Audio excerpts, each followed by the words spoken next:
Hello दोस्तों, famous study point में एक बार फिर से धमाकेदार वाला स्वागत है। और आज हम लोग देखने जा रहे हैं आपको रेलवे ग्रुप डी के जो आपका साइंस का 25 नंबर वाला पार्ट आने वाले हैं आपके एग्जाम में। मोस्ट एक्सेप्टेड पेपर है आपका, और यह क्यों एक्सेप्टेड है आपके एग्जाम में ज़रूर आएगा, क्योंकि 2018 वाला जो पेपर हुआ था यह पेपर उसी से संकलित और उसी के आधार पर बनाया गया पेपर है।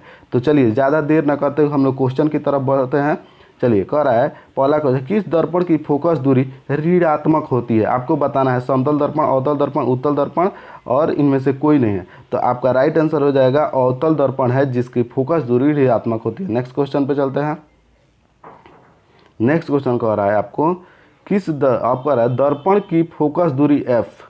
चलिए आ गया न्यूमेरिकल न, दर्पण की फोकस दूरी एफ और वक्रता त्रिज्या आर में क्या संबंध है आपको बताना है। तो चलिए इसके लिए एक फिगर बनाते हैं। ये हो गया आपको, मान लीजिए दर्पण, ये हो गया उसका सर्कम, यानी कि ये हो गया सेंटर, और यहाँ से यहाँ तक यहाँ पे एक मुख्य प्रधान अक्ष बोलते हैं। यहाँ पे होता है ध्रुव यानी कि पी, यहाँ पे होता है एफ यानी कि फोकस दूरी, और यह जो वक्रता केंद्र होता है, और यहाँ से यहाँ तक के दूरी को हम लोग बोलते हैं वक्रता त्रिज्या, यही बोलते हैं।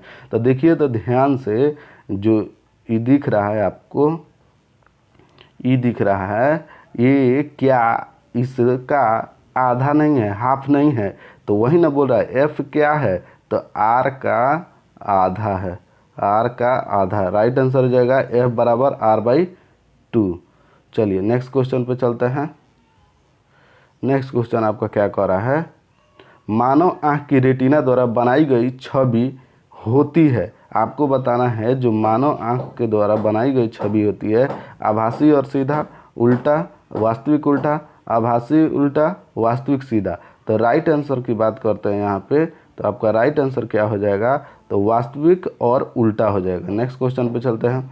चलिए नेक्स्ट क्वेश्चन का है लिटमस विलियन जो बैंगनी रंग का रंजक होता है किस पदार्थ का बना होता है? राइट आंसर हो जाएगा लीचेन का बना होता है, जो पौधा होता है उसी का बना होता है बैंगनी यानी कि लिटमस पथ। चलिए नेक्स्ट क्वेश्चन पे चलते हैं। निम्नलिखित में कौन सूचक की तरह इस्तेमाल नहीं किया जाता है? ये सभी सूचक है, मेथिल ऑरेंज, फिनोप्थलीन, मूली नहीं है, हल्दी है, मेथिल ऑरेंज, फिनोप्थलीन, ये सभी सूचक है, मूली नहीं है, आपका सूचक की तरह काम नहीं करता है। नेक्स्ट क्वेश्चन कह रहा है, चलिए आ गया न्यूमेरिकल।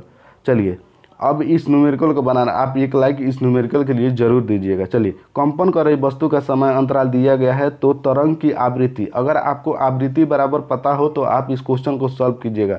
तो आवृत्ति बराबर लिख लीजिए, आवृत्ति बराबर क्या होता है, तो 1/t यानी कि समय। तो आपको अगर पता है तो 1 लिख लीजिए, उसके बाद समय दिया है 0.04 दिया है। जब इसको हटाइएगा तो क्या आ जाएगा, डबल जीरो ऊपर, इससे काटिएगा तो क्या है 25 हो जाएगा। Right answer 25 hertz. एक लाइक करके जाइए।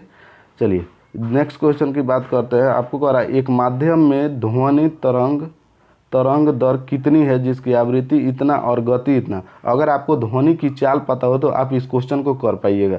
तो लिख लीजिए पहले, चाल बराबर क्या होता है, आवृत्ति गुणे तरंग दैर्ध्य। नोट कर लीजिएगा, देख लीजिए चाल। अब देखिए सीधा बात है, अगर इस तरंग दैर्ध्य हमको ज्ञात करना है, इस आवृत्ति को चाल से डिवाइड कर दे, क्योंकि इधर गुना है तो भागा जाएगा, तो आपका आंसर आ सकता है। तो 380/840। जब इसको कट कीजिएगा, इसको 2 से डिवाइड कीजिएगा तो काट छाट के आएगा 0.45 आंसर आ जाएगा। तो राइट आंसर होगा 0.45। चलिए नेक्स्ट क्वेश्चन पे चलते हैं। नेक्स्ट क्वेश्चन आपका क्या कह रहा है, कैलिफोर्निया किस समूह का सदस्य है? तो कैलिफोर्निया आपको एक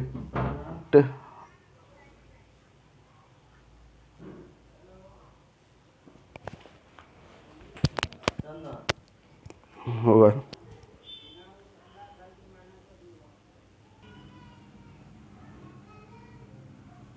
चलिए कह रहा है कैलिफोर्निया किस समूह का सदस्य है? आपको बताना है ये कैलिफोर्निया जो तत्व है किस समूह का तत्व है बताना है। तो देखिए इसका आंसर की बात कर लेते हैं, तो एक्टिनाइड समूह होता है। तो देखिए जो हमारा पीरियोडिक टेबल होता है, तो यहाँ पे हो गया आपको 2 होता है बड़ा वाला, और उसके बाद सब छोटा वाला होता है, एक होता है यहाँ पे फिर, तो इसको बोलते हैं एस, इसको बोलते हैं पी, इसको बोलते हैं डी, और जो नीचे में जो होता है नीचे में उसको होता है एफ। तो इसी एफ ग्रुप का एक्टिनाइड समूह का कैलिफोर्निया है।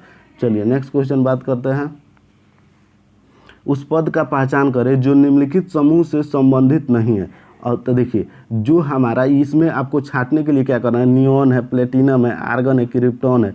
तो आपको जो 18वां समूह होता है उसी में अक्रिय गैस होता है। तो अक्रिय गैस इसमें देखना है, तो आर्गन है, क्रिप्टॉन है, नियॉन है। आपका प्लेटिनम अक्रिय गैस नहीं है, तो राइट आंसर हो जाएगा प्लेटिनम। नेक्स्ट क्वेश्चन, मानव शरीर का तापमान सामान्यतः कह रहा है कितना से कितना डिग्री सेल्सियस तक होता है। तो आपके शरीर का तापमान हमेशा कितना रहता है, तो 35 डिग्री सेल्सियस से 42 डिग्री सेल्सियस। इसीलिए थर्मामीटर को आपको 35 डिग्री सेल्सियस से 42 डिग्री सेल्सियस के बीच बनाया जाता है। डिग्री है, फ़ारेनहाइट नहीं होता। हमारा थर्मामीटर फ़ारेनहाइट में दिखाता है।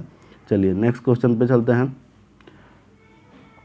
किस प्रक्रिया के द्वारा आहार नली में भोजन जाता है? निष्कासन है, पाचन है, अनुलोम है, अंतःग्रहण है। पाचन, तो देखिए यहाँ पे जो प्रक्रिया से जाता है उसको बोलते हैं अंतःग्रहण प्रक्रिया कहते हैं। चलिए नेक्स्ट क्वेश्चन। चलिए एक बात समझ लीजिए, जो यहाँ पे मान लीजिए ये आपका मुख हो गया, तो जो भोजन ये गर्दन से, मुख से गर्दन के तरफ आता है वह किस गति के द्वारा जाता है, उसे कौन सी गति कहते हैं कुछ, उसको आप कमेंट करके ऑप्शन में कमेंट कर दीजिए नीचे।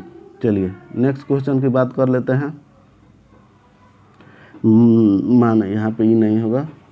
मानव का पूरा पाचन तंत्र यानी मुंह से गुद्दा तक कितने मीटर का है? यह रेलवे में पूछा जाता है हमेशा इस तरह का क्वेश्चन। तो 9 मीटर होता है जो आपका जो मुख होता है। मान लीजिए यहाँ पे ई हो गया और यहाँ से ई हो गया, तो ई होते हुए उसके बाद आपका पेट से जाता है, उसके बाद छोटी आंत बड़ी आंत करते जाता है। यह पूरा कितना होता है? 9 मीटर का होता है आपका। चलिए नेक्स्ट क्वेश्चन, यहाँ पे 9 मीटर आंसर कर लीजिए। चलिए नेक्स्ट क्वेश्चन पे चलते हैं। इंसुलिन हार्मोन का स्रावण कहाँ होता है? आपको बताना है इंसुलिन जो हार्मोन होता है उसका स्रावण कहाँ होता है, आपको बताना है। तो देखिए